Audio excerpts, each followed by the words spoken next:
Blasphème. Et maintenant, de nos jours, au Maroc, il y a plein de joueurs de café. Ouais. Il n'y a que les cafés, les gens jouent comme ça, du bliss, du rapide. Et voilà, la majorité, ce ne sont pas des jeunes, c'est des gens de 40 ans, c'est des retraités. Voilà, peut-être qu'ils font les mêmes parties, c'est pour le plaisir. Est-ce que ça va aider ça au développement des échecs au Maroc? Je pense qu'il faut.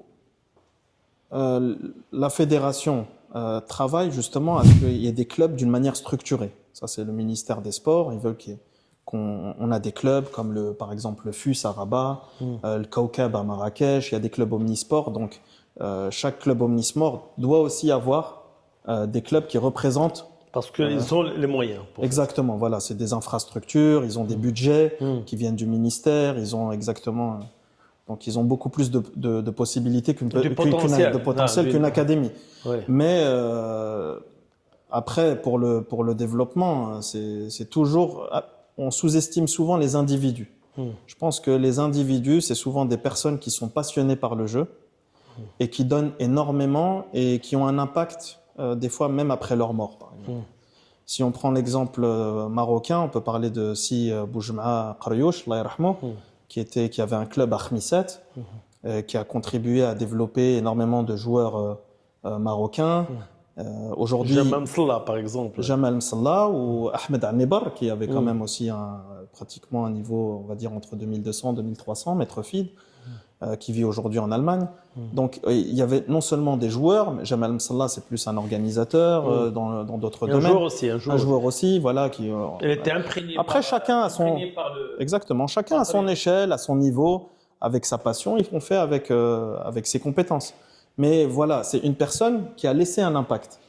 C'était un individu dans une petite ville. Il a laissé un grand impact. Qui a laissé un grand impact sur les échecs marocains jusqu'à aujourd'hui. Ça veut dire qu'il y a des gens qui vivent encore de son expérience. Oui. Donc je pense que des fois, voilà, il suffit juste qu'une personne arrive à un endroit et ça peut tout changer. Voilà. Avec la volonté, avec la persévérance. Même si c'est une grande ville, il arrive, il a une énergie, il est motivé, il a une vision. Et tout peut changer. Donc, il ne faut pas sous-estimer les individualités. C'est pas toujours attendre qu'un groupe bouge. Des fois, on a tendance aussi un peu comme ça à dire il faut avoir une équipe pour travailler, il faut attendre que lui vienne. Non, à mon avis, il faut y aller. On prend l'initiative et on y va. Je vais vous poser une question qui est, c'est une question très importante. La communauté échiquière marocaine, est-ce qu'il a conscience, participe dans la progression des échecs au Maroc? Ou il joue tout simplement, il joue? Je pense que là, pour qu'on voit... Parce qu'il y a deux choses. Il y a jouer et participer dans la progression. Et ça, c'est important. Je pense que le joueur est avant tout un joueur d'échecs. Ça veut dire qu'il joue, qu'il est passionné, qu'il aime le jeu, qu'il veut peut-être partager sa passion avec d'autres personnes. Peut-être qu'il veut lui-même juste progresser et ne pas donner des cours. Il y a vraiment plusieurs personnalités. Donc après, la progression des échecs marocains, je pense qu'elle vient souvent d'en haut. C'est à la fédération de créer des stages d'entraînement, de faire que le Maroc rayonne à l'étranger. C'est ce qu'on voit avec l'exemple du football au Maroc. Aujourd'hui, on voit qu'on a une équipe parmi les meilleurs mondiaux. On voit Parce qu'il y avait une volonté. Une volonté et une structure. On a l'académie Mohamed VI en football, donc c'est une académie avec des entraînements, avec des équipements. Donc ensuite, après, on a des joueurs qui sont aussi respectés. On a un leadership. Avec, je pense, c'est Sifawzi Larja qui participe à tout ça. Donc, tout ça, c'est une structure pour arriver à un résultat. C'est-à-dire il faut structurer. Exactement. Alors, le joueur d'échecs, c'est un joueur qui veut toujours gagner sa partie. C'est-à-dire il développe en parallèle un égocentrisme. Tu penses qu'avec cet égocentrisme, on peut développer les échecs au Maroc? Non, je pense qu'en général, l'égocentrisme, ça amène jamais à des choses positives. Après, il faut des individualités, il faut des champions, c'est important, mais il faut un partage de connaissances. Ça veut dire qu'à un certain moment, quand on a eu une certaine expérience, que ça soit au niveau professionnel, au niveau échec, pour ces champions qui ont été les champions d'hier. On ne doit pas sortir un petit peu de sa bulle pour dire, voilà, moi je suis un joueur de ces échecs, je veux gagner ma partie, mais à côté, je vais essayer d'aider aussi les échecs marocains parce que moi j'en fais partie. Exactement. Et si je reste simplement, je pense simplement que je dois gagner ma partie et ça s'arrête là, je vais me trouver dans un environnement qui est toxique. Moi, je suis d'accord. Et il faut arrêter d'être spectateur, il faut être acteur. Donc, quand on revient, par exemple, moi, quand je reviens sur mes terres marocaines, parce que c'est chez moi, je suis marocain avant tout, la première chose que je fais, c'est d'aller au contact des clubs, au contact de mes amis que j'ai connus depuis des années. Là, j'étais à Marrakech, une ville magnifique, avec des gens très gentils. J'ai pu rencontrer Hamid Bamafis, Hassan Merzougui, Oussama Bouhaddoun, avec qui j'ai joué en équipe nationale.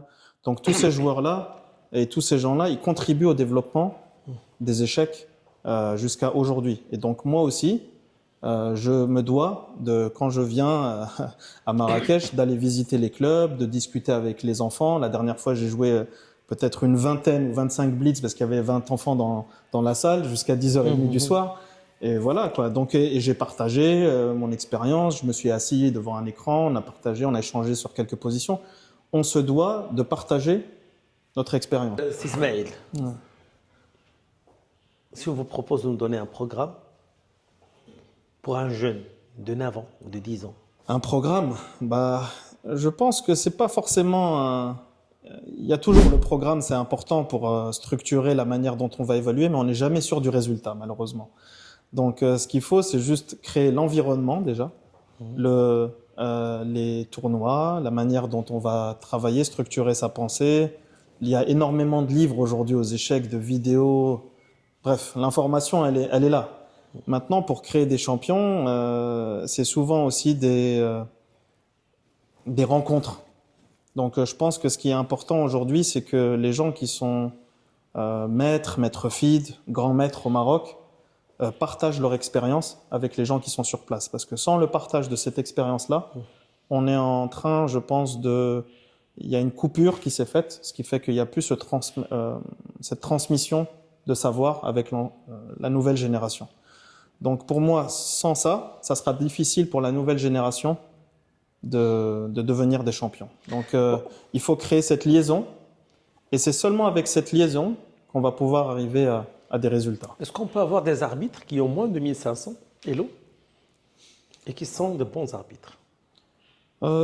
C'est 1500 aujourd'hui, 1500, 1600 aux échecs, c'est déjà un certain niveau.